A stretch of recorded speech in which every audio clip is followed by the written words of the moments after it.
Good morning. Today, I have the pleasure of Sam Maley of Maley Digital, who's the founder and managing director, I think, Sam.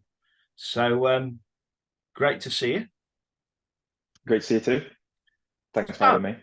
Sam, the first question, just tell us a little bit really about what you're doing, how long you've been doing it for.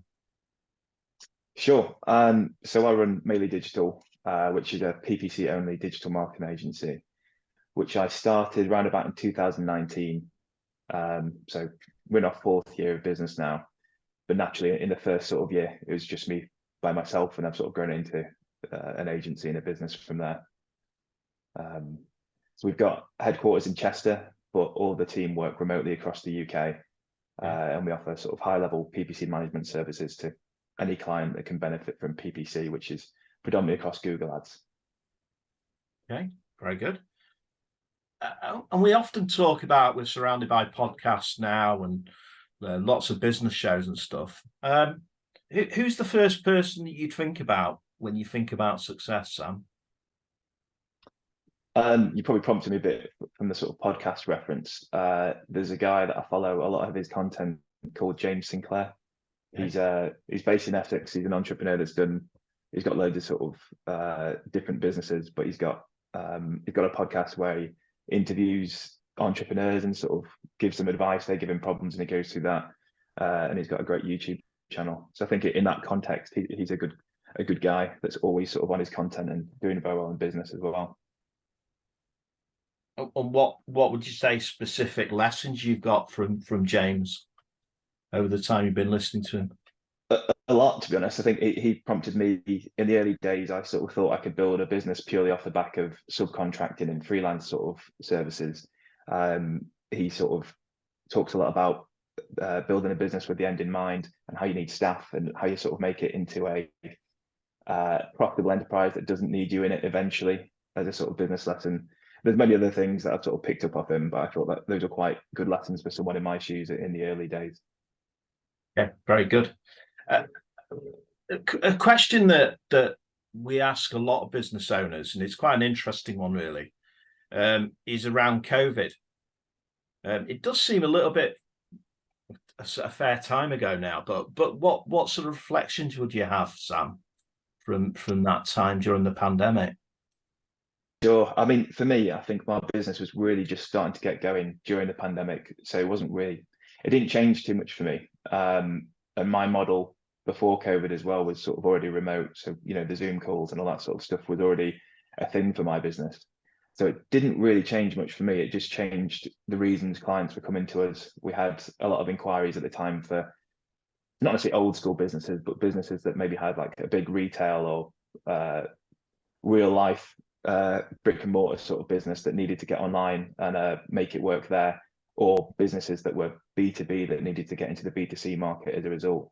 So it didn't change too much for us. I think fortunately for us, COVID was quite a good thing because it pushed people to go online and towards things like PPC, whereas had it not happened, they were probably quite comfortable where they were. Yeah, in that sector, I was partly involved in it, trying to set an e-commerce site up. It kind of advanced that sector by about 2 or 3 years, didn't it? Definitely, yeah. Yeah, it Yeah. really spurred it on. What you shared some learnings with us already, but what other sort of major learnings have you had since you've been a business owner, Sam? Good question. Um, I mean, I suppose there's quite a few in different areas of business. Some you can learn from uh, and improve upon. Others you just have to sort of suffer at the time. What good lessons have I had? Um, I mean, many really. I'm thinking of sort of things that have happened and why I've changed things since then. I think one thing that you're always vulnerable to as a small business, in the early days for me, when you sort of have a very small team, say my first staff member, and then you have issues perhaps where, you're quite vulnerable to them if they leave. That's a big lesson to learn. It's not necessarily something you can change at that time because you've got to start somewhere. Mm. I think processes around that and making sure that your business model can accommodate for those things. Whereas in the early days, if those things happen to you, it can be quite a big hit and a bit of suffering at the time.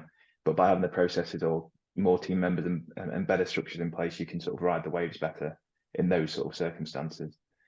That would certainly be one lesson.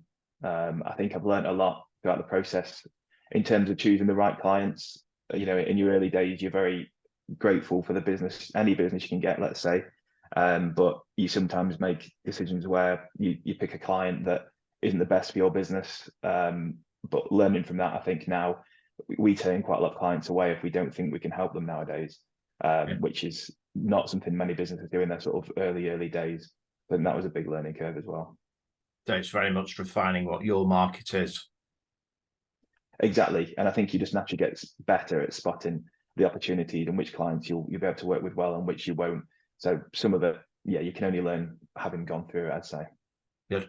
And kind of looking ahead now, what are your aspirations for the next 5 years? So we've got quite big aspirations, to be fair. Within the next 3 years, I'm looking to grow to a team of 20 PPC team members, a little over £2 million in revenue. Our sort of longer term goal beyond that is to become the sort of best in class market leader for a PPC only agency in the UK, which would be great.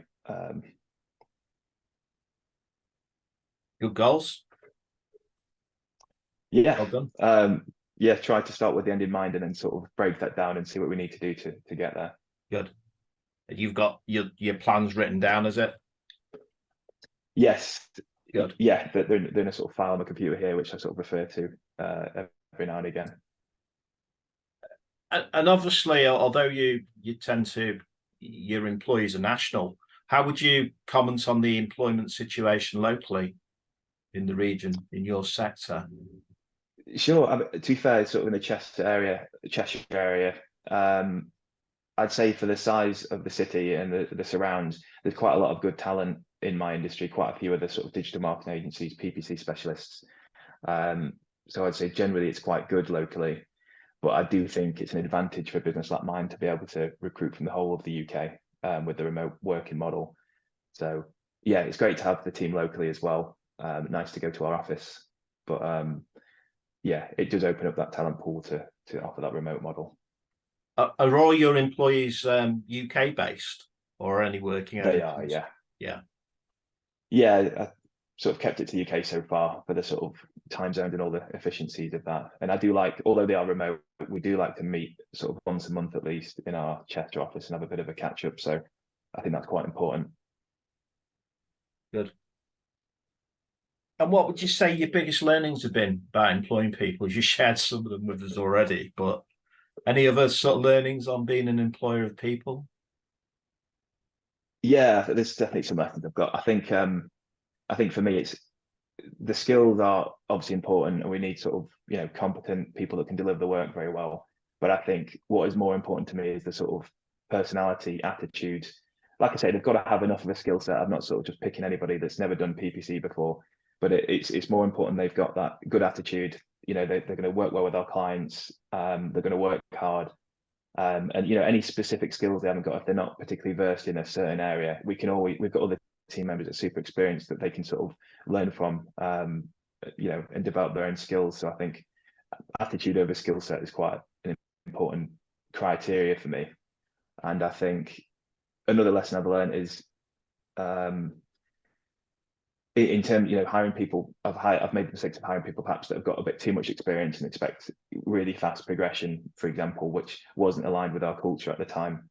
So that would be another lesson I've learned. Despite people coming to you for the job, I would not go too experienced and more focus on the sort of personality and skill set that they need for our business culture. Good lesson, very good lesson. And kind of final question, really, and looking back, what sort of advice would you give your 18-year-old self, Sam? 18-year-old self? Oh, I don't know. That's quite a long time ago now. That's long for me. Yeah. What would I do?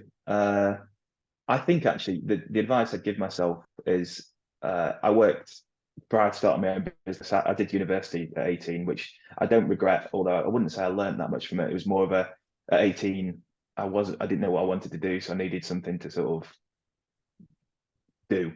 And I think that was the right move for me. I think if I was maybe when I'm a bit older, say 21, I worked in other jobs for about 6 or 7 years before starting my own business. If anything, I would have advised myself to maybe jump ship a bit sooner or push a bit harder in those roles to progress. I worked very hard in earlier jobs, but I think progression's can be quite slow if you don't move at the right times and that sort of thing. So I think it would be one of those two things really, to probably be a bit more aggressive in the employment ladder, or to have jumped ship sooner ultimately, which is where I would have wanted to go. Very good. So really, it's a little bit later than 18, but it was accelerating, really jumping out of your career faster and starting your business. Yeah, exactly. I mean, not to say, I do think some people perhaps do it too soon. I think it's good to get experience in other job roles first, build up, a few years of experience in the workplace, let's say, and then in my space anyway, when you're doing sort of a service-based offering, it's different if you're doing something else. But I think it's good to get a bit of experience and then go and do it, but not too much. Maybe there's that sort of fine line. Great. Sam, I've really enjoyed the chat today. It's been lovely hearing about your journey, and certainly some of your lessons around people, and some of the changes that you're making, very much that alignment to attitude over skills, I think is excellent. So thanks very much, Sam. Thank you very much, Mark. I appreciate it.